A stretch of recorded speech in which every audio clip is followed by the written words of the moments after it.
नमस्कार दोस्तों, बिहार की 10 बड़ी खबरें फटाफट सुनो। 15 मिनट में आप कहां से देख रहा है यहां से कमेंट करो।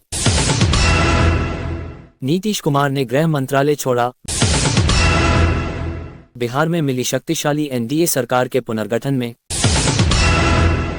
मुख्यमंत्री नीतीश कुमार ने गृह विभाग की जिम्मेदारी पहली बार बीजेपी को सौंप दी है।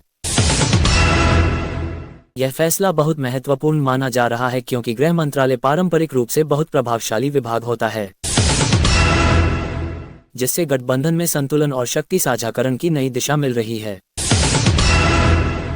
जेपीयू को वित्त मंत्रालय मिला। गृह मंत्रालय देने के बदले में जेडीयू को वित्त मंत्रालय सौंपा गया है। इस मंत्रालय के जिम्मे होने से जेडीयू को राज्य की केंद्रीय नीतियों और गुजारा खर्च की दिशा तय करने में बड़ी भूमिका मिलेगी। सम्राट चौधरी को बड़ा विभाग मिला। नई कैबिनेट बंटवारे में उप मुख्यमंत्री सम्राट चौधरी को गृह मंत्रालय सौंपा गया है। ये कदम राजनीतिक महत्व रखता है क्योंकि वह बीजेपी के घटक हैं और अब गृह जैसे संवेदनशील विभाग की कमान संभालेंगे। नई एनडीए सरकार की पहली कैबिनेट मीटिंग 25 नवंबर को सुबह 11 बजे आयोजित की जाएगी।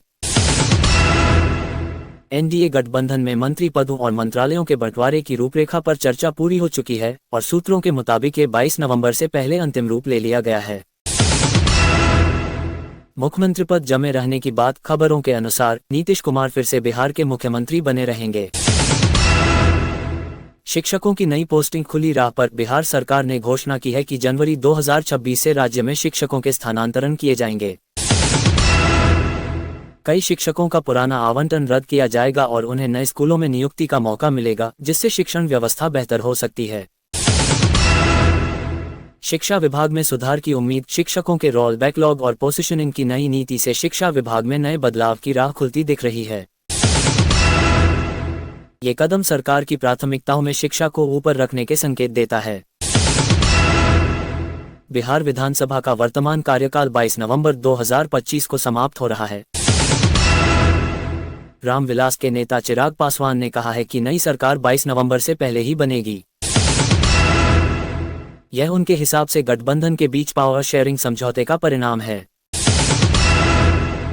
नीतीश कुमार ने सीएम पद से इस्तीफा दिया है ताकि नए गठबंधन और मंत्रालय बंटवारे के बाद वे फिर से शपथ ले सकें। नई कैबिनेट में बीजेपी के हिस्से 15-16 मंत्री सीटें हो सकती हैं, जो उनसे मिली जीत को दर्शाता है। 2025 के बिहार विधानसभा चुनाव में एनडीए ने बड़ी जीत हासिल की है और वह 243 सदस्यीय विधानसभा में 202 सीटों तक पहुंच गई है।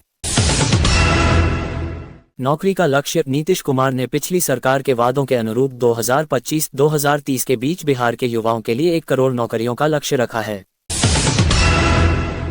युवाओं की स्किलिंग के लिए बिहार में जननायक कर्पूरी ठाकुर कौशल विश्वविद्यालय की स्थापना का प्रस्ताव है, जिससे लंबे समय में रोजगार को बढ़ावा मिले।